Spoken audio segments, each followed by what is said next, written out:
What's going on, guys? Back at the range today with something pretty freaking cool. I never thought I'd see something like this or own something like this, but here we are, the Taurus Judge Home Defender.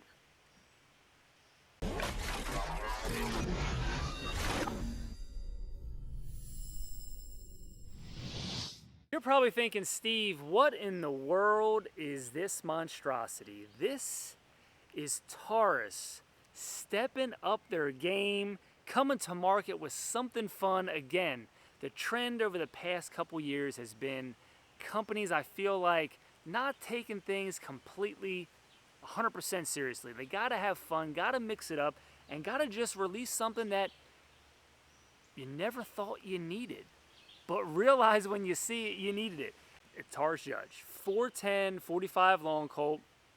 And what I've done here, as an aftermarket, well, one, threw an optic on the top, because for a shotgun I feel like you got to have an optic on it, right? Put a hollow sun on there, got just the big circle in there right now because it's a shotgun, and I extended the grip. So what this is a Loke grip, and the factory one is not bad. It's rubberized and everything, but it's a little shorter. Forgot to bring it with me here today, but it's a little shorter.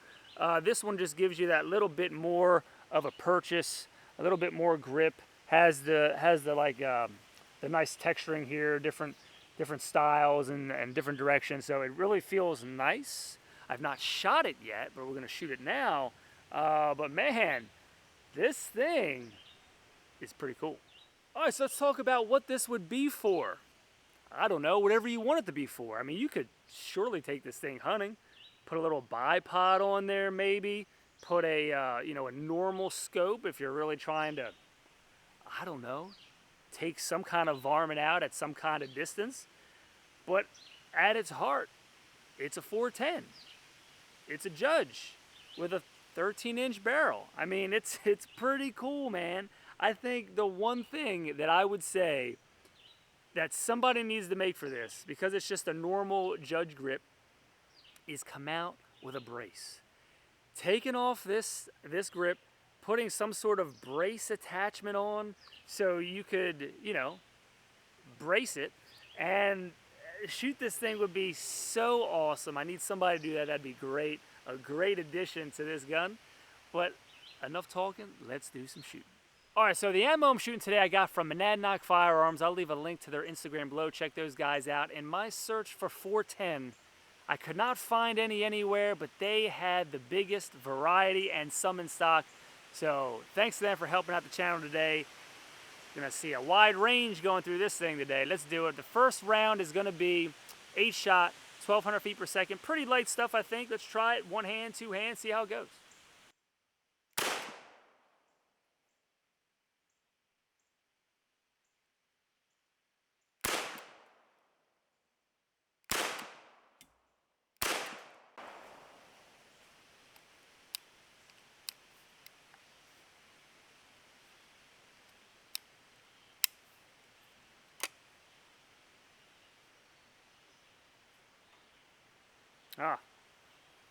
That was not a gun issue. The casing on this particular round looks like it's bulged just a bit and it wouldn't let the cylinder move around. All right, so what happened there, one of the casings was actually this one here, was maybe just a little bit out of spec, because what happened was it wasn't letting the cylinder rotate in there. It got locked up. Once I got the other shells out, and you can see here, this shell is a little out of spec because I can't even push the plunger out to get that round to come out. I have to actually put it on the table, get some pressure, and push it down to get it out. So, all the other ones came out fine. It's just this one a little out of spec. Let's run it again. All right, guys, so this just looks like a modern day pirate gun, a modern day blunderbuss. The shape of this thing, it just looks like it should be on a pirate ship, and a pirate ship of the 21st century. Man, this thing is cool. Let's go. This is number 6 shot. They're moving at 1140, so a little slower, but heavier load. So let's see how that feels. Maybe we'll do a little from the hip action.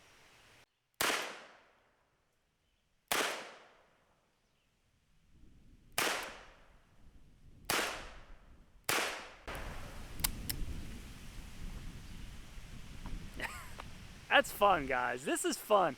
Not everything has to be serious. You know, if you want a 410, 45 long Colt and you don't want the small judge for like, maybe you carry that. Maybe that's something you carry. This is just something fun, and I'm stoked that Taurus came out with something like this. And quickly, just to show you, these rounds I just let off here come out no problem using the plunger. It was a bad round on the first go. I'm going to run these two back to back. The red one here is triple out buck moving at 1,300 feet a second. And the slug, the green one here, doesn't say on the box it's a Remington load, does not say what it's running, but it should be a little more spicy than the 3-inch Magnum loads in the 8-shot. So let's see what it's like. Slug first and then 00 buck, so let's go. One-handed, let's do it. Actually not that bad. Similar to that 3-inch Magnum on the 8-shot, did have a little bit more kick felt in my hand. But if you're used to shooting something with a little bit of recoil, like I have a 45-70 BFR, 500 Smith & Wesson revolvers, this is very tame compared to that. But if you've never shot something that big, you know, handheld like this, it might be a little bit of a kick for you. All right, best I can tell, we're going to try to run this all from lowest to highest. We're going to start off with the number 6 shot, then move to the number 8 shot, the 3-inch Magnum, then step it up to the slug, and then the 00 buck, because the slug doesn't tell me how fast it is, but they're both 2.5-inch shells. I'm just going with the highest label on the box. The triple out buck is running at 1,300 feet a second. So let's do that. And something to note, you know what I got? I got a little peppered. I don't know if you can see that. I got a little peppered on my arm from when I was holding it with two hands like this. And a little bit of that spray from the cylinder there, that little bit of spray from right out here, got me right on my wrist. So, that's why they always say don't put your hands or arms in front of the cylinder. Not sure how you get around that, but it is what it is. So maybe don't two-hand it.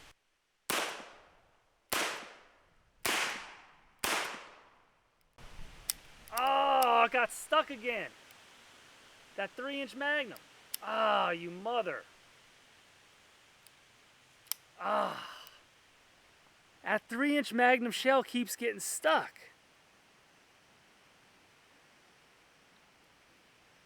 That was all 4, but that 3-inch Magnum wouldn't let the cylinder turn around.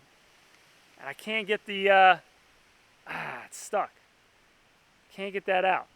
So that was 4 shells. I didn't have 5 in there, but you saw that the 3-inch was getting hung up. As soon as I took the 3-inch out, everything else, the plunger, the extractor and everything, was able to move freely, and I was able to get the shells out. So this is like a 1-to-1, so I don't have any other 3-inch Magnum shells with me here today other than that box of Rio. But that was 2 shells out of the 10 that, well, I guess 7 that I shot of the 3-inch out of this that got hung up. So that box of ammo, maybe it's a little out of spec. Not sure. I'm not sure if it's a, I don't think it's a cylinder issue because these are the same cylinders that they're going to use in the other judges, I would imagine, because it's just a judge with a longer barrel. So I've not heard of that being an issue.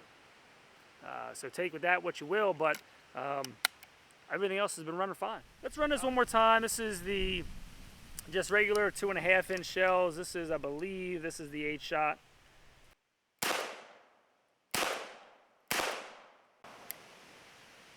Damn.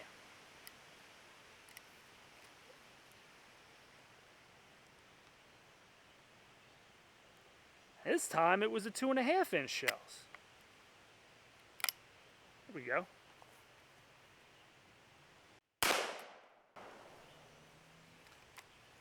Maybe a problem I'm running into is maybe when I'm pushing them shells in, because that shouldn't have happened on the 2.5. Maybe I'm just not seating them. I'm not pushing them all the way in to make sure that the rim is all the way down on the cylinder itself to not have any issue catching. But yeah, because even that's stiff. I can't get the shells out again. Not sure, man. Not sure. It's weird. All right, guys, that does it for the Taurus Judge Home Defender. It's a pretty cool gun. I mean, the extra length on the low grips really, I think, makes a difference. The only issues I've had here today with it was just the cylinder wanting to get caught up on some of those rounds. It wasn't every round, it was only some, so it leads me to believe that you know, it's a shell out of spec thing. I don't know, because I get some that work and some that don't. Some that were 3" and some that were 2.5. So it's got to be something with that rim sticking out just a little too far. Either me not pushing them in all the way, or the rim just being a little too, you know, has too much of a bulge there, and it's catching, you know, the side of the frame, and it's not letting the revolver spin. So, not sure. The only other issue I had here today was, you know, putting your hand here with the two hand, even if you kind of like bow your elbow out a little bit and not have it really extended next to the cylinder. By doing that, did get peppered a couple times from that. I mean, it was a little less when I kind of had the elbow out, so it wasn't in direct line. But if you're wearing long sleeves, it's not going to be an issue. It's just I'm wearing short sleeves, and they got me. But man, Taurus, this is cool. I'm glad they're having fun. I'm glad they're kind of thinking out of the box and like bringing the Taurus line to something that is not what everybody always thinks Taurus is. Just sort of a budget revolver line, budget semi-auto, pistols for folks who maybe can't afford something more, you know, sort of that lesser quality brand. And I don't think that's the case. I think that's the rep that they get because your pistols are at that price point. And I'll be honest with you, I've never owned a Taurus until now. So this is my first Taurus, and it's cool. I'm glad they did something cool, and I like it, and I enjoy it. So I'm looking down the road to maybe customizing this some more. That'll be fun, see what kind of comes out in the aftermarket. The grips are always cool. And again, thank you to Monadnock Firearms for 410, because that stuff is just not around. You can't find any 410, and they seem to have a lot of it. So if you need some 410, check those guys out. And don't forget, if you want to see more, Steve MP5 on the Instagrams, and I'll see you next time.